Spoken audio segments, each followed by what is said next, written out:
ಆತ್ಮೀಯ ವೀಕ್ಷಕರೇ, ನೀವು ನೋಡ್ತಾ ಇರೋ ನಂಬರ್ ಒನ್ ಚಾನಲ್ಗೆ ಸ್ವಾಗತ ಬಯಸುತ್ತೇನೆ. ವೀಕ್ಷಕರೇ, ನಾನು ಸಯ್ಯದ್.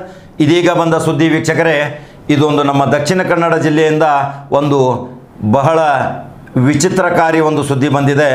ಒಂದು ನವ ಜೋಡಿ ನೋಡಿ, ಗಂಡ ಹೆಂಡತಿ ಅವರು ಕುಡಿದ ಮತ್ತಿನಲ್ಲಿ ಅವಳನ್ನು ರಸ್ತೆಯ ಮೇಲೆ, ರಾಷ್ಟ್ರೀಯ ಹೆದ್ದಾರಿ ಮೈಸೂರು ಹೋಗೋ ರಸ್ತೆ, ಚಿಕ್ಕಮಗಳೂರಿಗೆ ಹೋಗಬೇಕಾಗಿತ್ತು, ಆ ರಸ್ತೆ ಹೆದ್ದಾರಿ ಮೇಲೆ ಹಿಗ್ಗಾಮುಗ್ಗ ಬಡಿತಾ ಇದ್ದಾನೆ.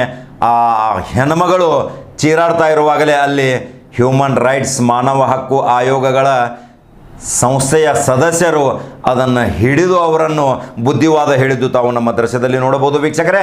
ಅವನನ್ನು ಕೇಳಿದಾಗ ಅವಳು ನನ್ನ ಹೆಂಡತಿ ಅಲ್ಲ ಅಂತಾನೆ, ಆದರೆ ಅವಳು ಹೇಳ್ತಾಳೆ ಇವಳು ನನ್ನ ಗಂಡ ಅಂತ. ಇಂಥವೆಲ್ಲ ಪ್ರಸಂಗಗಳು ಓಪನ್ ರಾಷ್ಟ್ರೀಯ ಹೆದ್ದಾರಿ ಮೇಲೆ ನಡೀತಾ ಇದ್ದಾವೆ ಅಂದರೆ ಇದು ನಿಜಕ್ಕೂ ಒಂದು ಸೋಜಿಗದ ಸಂಗತಿ ವೀಕ್ಷಕರೇ. ಅದನ್ನು ಸಂಪೂರ್ಣ ದೃಶ್ಯ ನಮ್ಮ ನಂಬರ್ ಒನ್ ಚಾನಲ್ದಲ್ಲಿ ನೋಡಬಹುದು ವೀಕ್ಷಕರೇ. ನಂಬರ್ ಒನ್ ಚಾನಲ್ ಫಾಲೋ ಮಾಡೋದನ್ನು ಮರಿಬೇಡಿ. ನಂಬರ್ ಒನ್ ಚಾನಲ್ ವೀಕ್ಷಿಸಿ. ನಮಸ್ಕಾರ.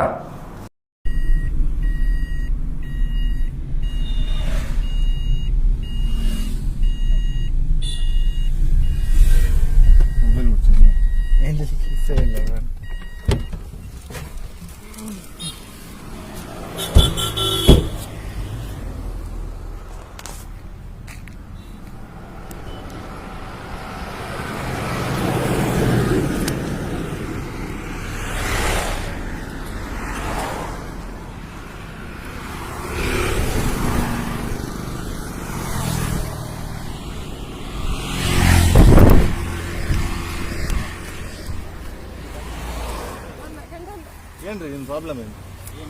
ಮತ್ತೆ ನೀವು ನಾನು ನೋಡ್ತಾ ಇದ್ದೀನಿ, ಅವಾಗಿಂದ ನೋಡ್ತಾ ಇದ್ದೀನಿ. ನೀವು ಯಾರು, ಎಲ್ಲಿಂದ ಬಂದಿದ್ದೀರಾ? ಚಿಕ್ಕಮಗಳೂರಿನ ಬಂದಿದ್ದೀರಲ್ಲ, ಏನು ಕಥೆ? ಏನಿಲ್ಲ, ಸುಮ್ಮನೆ ಅವರಿಗೆ ಸ್ವಲ್ಪ ಟ್ರಿಪ್ ಆಯಿತು, ಎಲ್ಲ ಲಾಗೇಜಲ್ಲಿ ಹಿಡ್ಕೊಂಡು ಹೋಗಿ ಅಲ್ಲ ಇಲ್ಲಿ ಬಿದ್ದಿದ್ರು ಅವರು. ನಾನು ಸಹ ನೋಡ್ತಾ ಇದ್ದೀನಿ. ಚಿಕ್ಕಮಗಳೂರಿನಂದ್ರೆ ನಮಗೆ ಸ್ವಲ್ಪ ಪ್ರೂಫ್ ಬೇಕಾಗ್ತದೆ. ನಾನು ಹ್ಯೂಮನ್ ರೈಟ್ಸ್ ಗೊತ್ತಾಯ್ತಲ್ಲ. ನೀವೆಲ್ಲಿಂದ ಬಂದಿದ್ದೀರಿ ಹೇಳಿ? ಚಿಕ್ಕಮಗಳೂರಿಂದ ಬಂದಿದ್ದೀರಾ? ನಿಮ್ಮ ಗಡ್ಡಾನೆ ಇವರು? ಮತ್ತೆ ನೀವು ಬಂದಿದ್ದೀರಾ ಮಿಡ್ಲ್ ರೋಡಲ್ಲಿ ನಡ್ರಸ್ಸಲ್ಲಿ ಗಾಡಿ ನಿಲ್ಸಿ ನೀವು ಹೊಡಿತಾ ಇದ್ರು ನಾನು ನೋಡ್ತಾ ಇದ್ದೇನೆ. ಅದಕ್ಕೆ ನಾನು ಕಾರ್ ತಗೊಂಡು ಬಂದಿದ್ದೆ. ಏನು ಪ್ರಾಬ್ಲಮ್ ಏನು ಹೇಳಿ? ಏನಿಲ್ಲ, ಸುಮ್ಮನೆ ಚಿಕ್ಕ ಜಗಳ ಆಯ್ತು. ಸರಿ, ಅವ್ರು ಡ್ರಿಂಕ್ಸ್ ಮಾಡಿದಾರಲ್ಲ? ಡ್ರಿಂಕ್ಸ್ ಮಾಡಿ ನಾನು ಹಿಂದೆ ಕುತ್ಕೊಂಡಿದ್ದೆ. ಇದೇನು ನಿಮ್ದು? ಇದೇನು ಇದು ಲಗೇಜ್ ಎಲ್ಲ ಇದೆಯಲ್ಲ? ಮನೆಗೆ ಸರ್, ನೀವು ಮನೆಗೆ ಹೇಗ್ರಿ? ಮನೆಗೆ ಆದ್ರೆ ನೀವು ಇವರನ್ನು ಮಿಡ್ಲ್ ರೋಡಲ್ಲಿ ಇಟ್ಬಿಟ್ಟು ಹೊಡಿತೀರಾ ನೀವು? ಅವರೇ ಹೊಡೆದ್ರು ನೋಡಿ ಇಲ್ಲಿಗೆ. ಹೌದು ಹೌದು, ನೀವು ಆತರ ಹೊಡೆದ್ಬಿಟ್ಟು ಅವ್ರನ್ನ ಇಲ್ಲಿ ಆಗ್ತಾ ಇದ್ದೀರಾ? ನಾವು ನೋಡ್ತಾ ಇದ್ದೀವಿ. ಅಷ್ಟು ಗೊತ್ತಾಗಲ್ಲ ನಿಮಗೆ? ವೈಬ್ರೇಷನ್ ಇರ್ಲಿ, ಬಟ್ ನೀವು ಗಂಡ ಅಲ್ವಾ? ಗಂಡ ಹೆಂಡತಿ ಅಲ್ವಾ ನೀವು? ನೀವು ಗಂಡ ಹೆಂಡತಿಯಾ? ಹೌದಾ? ಯಾಕೆ ಈ ಮಿಡ್ಲ್ ರೋಡಲ್ಲಿ ಬಂದು ನೀವು ಸಂಸಾರ ಅಂತ? ಆಯ್ತು, ನೀವು ನಡು ರಸ್ತೆಯಲ್ಲಿ ಇದು ಮಾಡೋದು ಸರಿಯಲ್ಲ. ಇವ್ರ ಗಂಡ ಹೆಂಡತಿ ಜಗಳ ಇರ್ತಾರೆ. ಎಷ್ಟೊಂದು ಒಂಥರ ಆಗ್ತದೆ, ಏನಾದ್ರು ಮಾಡಕ್ಕೆ ನೋಡಿ. ಸರಿ, ನೀವು ನಡು ರಸ್ತೆ ನೋಡಿ, ಇಲ್ಲಿಗೆ ಹೊಡೆದಿದ್ದೀವಿ. ಸರಿ, ಅವ್ರು ಹೊಡೆದಿದ್ದಾರೆ, ನೀವೇನ್ ಮಾಡಿದ್ರಿ? ಯೋಚನೆ ಮಾಡ್ತೀವಿ. ನಾನು ಎಷ್ಟೊಂದು ಕಾರಣ ಅವರಿಗೆ ಒಂದು ಸಂಬಂಧ ಹೇಳಿ.